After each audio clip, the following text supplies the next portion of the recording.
What is up, guys? Welcome back to the channel. It's Jeff Guy here, and in today's video we are starting a look at CFB 25. I am super late to the game, but I'm also super excited to bring you guys videos on this game. I've spent so much time building teams and winning championships with teams like Ball State, custom teams, yada yada yada. I'm excited to bring what I've learned to you guys and hopefully help you guys get started as well. There are so many different things you need to look at when you're starting your team, and I'm going to help you figure out exactly how to pick a good team, how to actually get an advantage in your CFP, whether it's online or offline, and eventually how to build the team up from maybe a 1-star like the New Mexico State Aggies up to a 5-star like an Alabama. So outside of the logo and the conference, on this page when you're selecting the team, there's 3 important things you need to look at. Number 1 is the star rating of the team, which is over that way underneath the word Aggies. That is how good your team is and how good your team is historically. It's not about the current roster necessarily. It's about your prestige, your ability to get prospects, all that stuff. As of right now, the Aggies are potentially the worst team, or among the worst teams as a 1-star rating group. So they are a bad team to start rebuilding at first glance. So that is the first thing you're going to look at. The second is the overall rating, which is all these 76s. There's one for the team, the offense, and the defense. That is a view of the current roster and how high the overalls are. And it's not necessarily, especially in an online league, maybe the Aggies have a 90-speed quarterback and they might actually be a good team to use, but they're low overall. They're not necessarily a pro team like in Alabama. And then the third thing you're going to look at is really small underneath next to the CUSA logo is the offensive and defensive schemes. Now, this is the current scheme for what your coach or whoever the coach is at New Mexico State's doing. That's something you are going to bring to the program as your new coach and hopefully develop and, build your team exactly how you want to. So as of right now, a spread offense, if you know anything about football, it's you want a quarterback who can throw the ball and a bunch of receivers who can go catch the ball. And then a 4-2-5 defense is predicated on having 4 defensive linemen, 2 linebackers, and 5 defensive backs. So what I would expect to see from this team is a strong D-line, weaker linebackers, or at least fewer of them, and a stronger defensive backfield, good wide receivers, maybe not a great running back, and we'll see on the offensive line. So as you're starting to build, you always pick head coach, and Will Cutler, he might be decent. We are always going to pick a new coach. It's the easiest way to actually build. You only get 50 upgrades, so 50 total levels as a coach. So you have to be very careful about where they go, and you want to pick exactly what you want and build your guy exactly how you want him. Don't use a pre-packed coach. It's just going to be more fun this way, even if it's a little harder the first few years as you earn abilities and earn upgrades. So there's 3 different tiers of coach. You have the motivators, who are, they're all about getting people drafted and developing players, which is super, super important. It's probably the second most important in this group because ultimately, number 1, you need to be able to bring good players into your school, right? So this is going to be our choice all the time, and we'll talk a little bit about tactician. But recruiter is the number 1 coaching build. It should always be your choice. And then as you're building your coach, the number 2 thing you look at is motivator. So you go from bringing good players in to developing those players. And then tactician is this third thing you add on as you need abilities. This is on-field stuff, right? So this is how good the players are going to play on your team, whether they're good or bad. This is bringing good players in, and this is getting the players from good to great, if that makes any sense. We got to start at the base, and that's recruiter. I never customize my coach. It's always be Cruton. Do whatever you want. So anyway, we're coming into a New Mexico State team who went 10-5 last year, did not get a bowl game, and fire their coach because now I'm here. We are on a 4-year contract or 5-year contract. We got to win some games. So before you do anything for your team, and honestly, you should probably load into a fake franchise before you play your real one to take an actual look at the teams. Like I mentioned at the top, the early screen only shows you 3 things about the team. There's a whole lot more you need to know, and you actually find that by going into the scouting portal and then going over to My School. This is the number 1 page in all of your college football. You should spend time in this page to understand your program and exactly how good it is or bad it is, and where you can improve versus where you cannot improve, right? And there are certain teams that you can take over that will be better than other teams to take over. Let me go through New Mexico State and why they're either a good team or a bad team to rebuild. There are 14 different factors that play into how much people want to play for your school. And while every player is different, you want as many high grades as you can across these 14 categories. I'm going to go through each of these right now and show you exactly how to get high grades or what to do about bad grades. So playing style is the number one. It is 100% user controlled, and it's all about how you are playing on the field. How are your quarterbacks going to feel about their number of passes per game and how many passing yards are they getting? How are your corners going to feel about how many interceptions they get? How do your defensive tackles feel about tackles for loss and sacks? Those are all categories of on-field play that will impact how your current roster feels about playing for your team and how future recruits will view their spot on your team. If they care about playing style, you'd better be playing in a style that works for them. I've been locked out of recruits because, like specifically at cornerback, I wasn't getting enough interceptions, and they decided this school is not worth going to because they don't get a lot of interceptions. Is the logic a little silly? Yes. Is it important? Absolutely. So make sure as you're looking at recruits and you're looking at what's going to matter for each position and position archetype, you're paying attention to what you're going to need to do.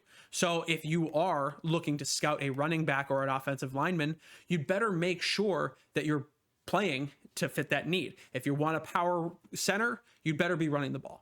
The next one, proximity to home. Unfortunately, you cannot change this one, so be very careful about the school you choose. Schools that are like more central are going to be safer, is central like location wise. They're going to be safer to choose because they're closer to more regions. Whereas New Mexico is, in the southwest of the country. I'm not going to be able to recruit most people from the Northeast, especially if they care about playing close to home. And if that's a deal breaker for them, they will never play for my school. So I'm limiting myself out of like Florida and Georgia, potentially some of the Northwest, all of Michigan and Minnesota and all those states, and of course the Northeast. So while it's not the best place to play, it can still be good because I will have really strong pipelines and interest from people in the Southwest, California, New Mexico, Arizona, all those states, Texas. Championship contender is pretty easy. It's user controlled and it's can you win a championship?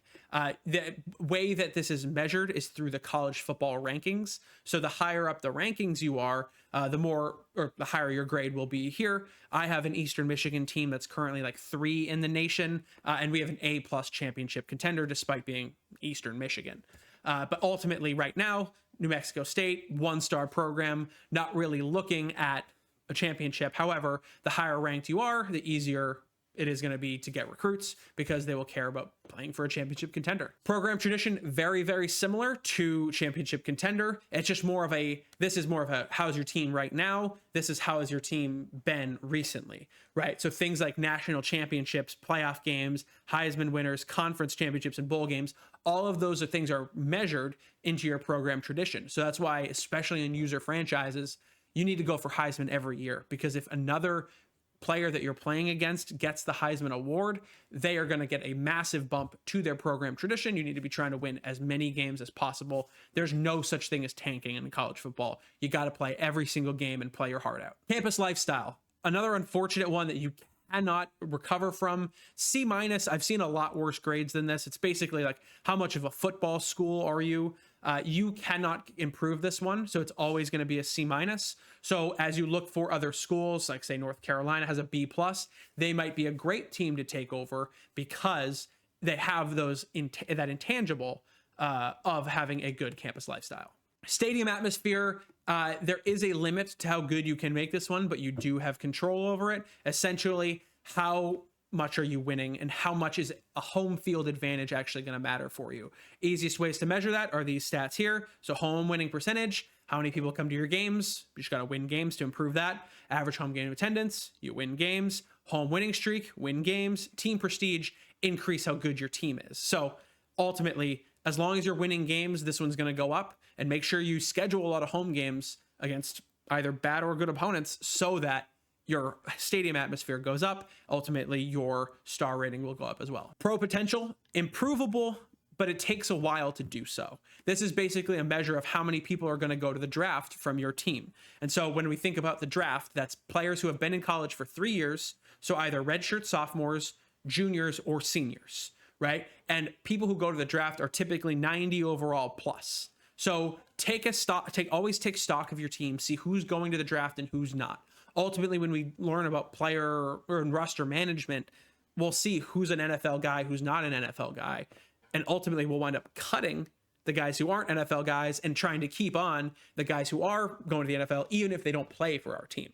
Brand exposure, another simple one, very user focused. It's all about how high profile the games are that you play. Are you playing national championships? Are you playing in the playoffs? Game of the week, national TV streaming games, all that matters. And the best way to do or to increase the brand exposure is to get good games, right? So schedule yourself against top 25 opponents. Even if you're not ready, try to win those games, because it does matter ultimately who you're playing when it comes to brand exposure, and try to get yourself as many high profile wins as you can early on. It's only going to help you out. So I know this is a football game and all, but these are schools. And so what kind of school you are actually matters to your franchise. As you can see here, New Mexico State is a D school, definitely a party school. It is what it is. Some players care about academic prestige, but it's very rare to see that. So ultimately, it's not like a deal breaker if you have a bad academic prestige grade. Guys just want to play, and especially the good players, it's maybe like 2 or 3 in every draft class that actually care about academic prestige. If it's not a great rating, it is what it is. Conference prestige matters. A lot of players have conference prestige as part of their package, and we'll learn about packages and recruiting later on. Ultimately, the best way, the game tells you this, if you want to play in a better conference, just switch conferences. It's available every single offseason. But if you are dedicated to playing in CUSA or something like that, like, the way to improve this is to make every team in your league good. And the best way to improve every team is to make your team the best, right? So you can improve this, but it's ultimately not up to you. I'm saying the word ultimately a lot. Got to stop that. Ultimately, this will probably be a handicap for you if you're playing in a lower conference, but the better your conference gets, the easier this is going to be. Coach stability. This is an interesting one because you might have an A prestige, but as a new coach, this is going to be a low rating, and this is something players really do care about. It is controllable. The way to do that, number one, is have job security, so win all your games. Spend a lot of time at your school, which really does matter. Re-sign your contract as often as possible, and then maintain your coordinators. Like, those are ways to increase your coach stability. Sometimes you do have to fire your coordinators, so the ultimate... Jeez, I got to stop saying that. So overall, it happens. But the top 3 are the most important things to maintain. Coach prestige, very similar to a coach stability. How good of a coach are you? Are you winning? Guys like Nick Saban and hopefully Bill Belichick one day, right? You want to play for those legendary coaches. A lot of players care about this a lot too. So the number one thing you can do is be a good head coach, win a lot of games, win all your games. And then 2 and 3, also have your offensive coordinator and your defensive coordinator have high prestige. And the way to do that is to either bring in really good offensive and defensive coordinators, or develop the ones you have to get higher prestige. The way you get higher prestige, win games, perform well statistically. Pretty easy. Athletic facilities is interesting. It's like basically a direct correlation with your star rating. Like, your school will invest more money in a program that matters. So like, get your star rating up and your athletic facilities go up. I still have never seen a school go from like a D to an A+. I suppose it's possible. But it takes a while. It's controllable. It's something that players do care about. So just be careful about when you pick, but you can control it. So just, find a school. North Carolina, I'm selling myself on potentially rebuilding. Find a school with a good rating here, or be prepared to suffer for a couple of years while you develop it. Playing time matters a lot. It's very clear that players want to get on the field. And for the first couple of years of your franchise, this really shouldn't be an issue, because the guys you have, especially if you're a 1-star program, probably stink. So you want to get them off your roster and bring in better recruits. The one thing you need to look out for is bringing in too many players of the same position. If you have like 5 or 6 or 7 at the same position you're scouting, they're going to be upset because they know you're scouting other players and maybe might not come to you. So just be mindful of that. So that is the My School page. In the next video, we're going to talk about coach skills and how to build your coach. We haven't even started talking about recruiting yet, so there's so much more to get into. Make sure you drop a like, comment, subscribe. All of those things help me know you want to see more of this content. And eventually, we'll start getting into this, develop our guy, and build a national championship team here at New Mexico State. See you guys in the next one. Thanks.